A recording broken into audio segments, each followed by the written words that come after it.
effondré brutalement samedi matin, rue Pierre-Mauroy, avant l'ouverture des commerces.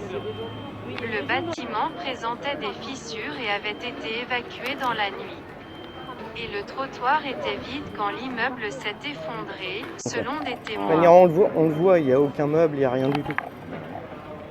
Le bâtiment situé au 42 et au 44 de la rue Pierre-Mauroy, dans le centre-ville de Lille, s'est effondré brutalement samedi matin vers 9h15. Cet ensemble, qui abritait notamment une librairie et une enseigne de vêtements, se trouvait en partie en travaux lorsqu'il s'est écroulé d'un seul coup. Il avait été évacué dans la nuit.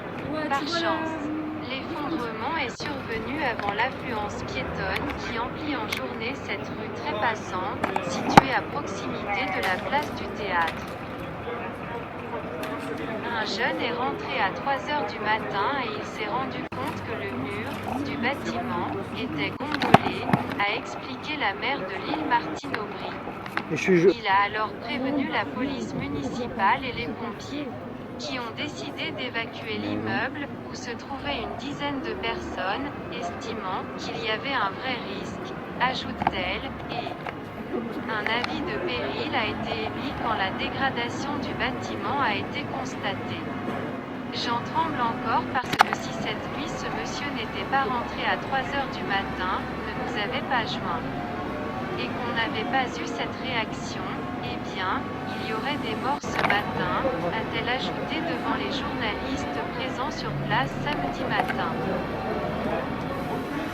La maire de Lille précise en outre que selon des livreurs qui se trouvaient sur le trottoir d'en face au moment de l'effondrement, aucune personne n'était présente dans la rue à l'endroit où celle-ci a été ensevelie sous les gravats.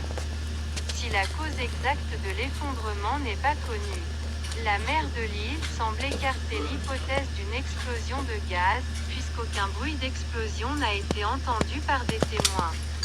À lire aussi Val-de-Marne, un immeuble s'effondre à Vincennes. Des vérifications en cours. Un photographe de la Voie du Nord, qui circulait en voiture au moment de l'effondrement, raconte avoir vu des briques tomber par terre avant de comprendre que l'immeuble tout entier s'écroulait. Une touriste séjournant à l'hôtel en face raconte avoir ressenti des vibrations et vu un nuage de poussière accompagner l'effondrement du bâtiment, si important qu'il a recouvert toute la rue en s'élevant au-dessus du deuxième étage de l'hôtel où se trouve sa chambre. Son hôtel a été évacué par précaution. On a entendu un bruit de quelques secondes, tout doucement au début. On a pensé que c'était l'échafaudage qui tombait, a raconté quant à lui Ludovic Fichet, qui travaille dans un immeuble mitoyen. Quand on s'est rendu compte que c'était tout l'immeuble qui était en train de s'effondrer, on est tout parti en courant, a-t-il ajouté. J'ai eu la peur de ma vie. Les secours sont arrivés sur place rapidement après l'effondrement et ont évacué samedi matin des immeubles mitoyens du bâtiment effondré. Selon des commerçants de la rue, la police leur a indiqué que le secteur serait bouclé pour la journée et qu'aucun client ne pourrait être accueilli dans les boutiques aujourd'hui. Le temps de s'assurer que le périmètre est en sûreté. Des images prises sur place par des journalistes de la presse locale montrent un important dispositif de pompiers, investiguant les décombres à la recherche d'éventuelles victimes, et commençant à déblayer les gravats.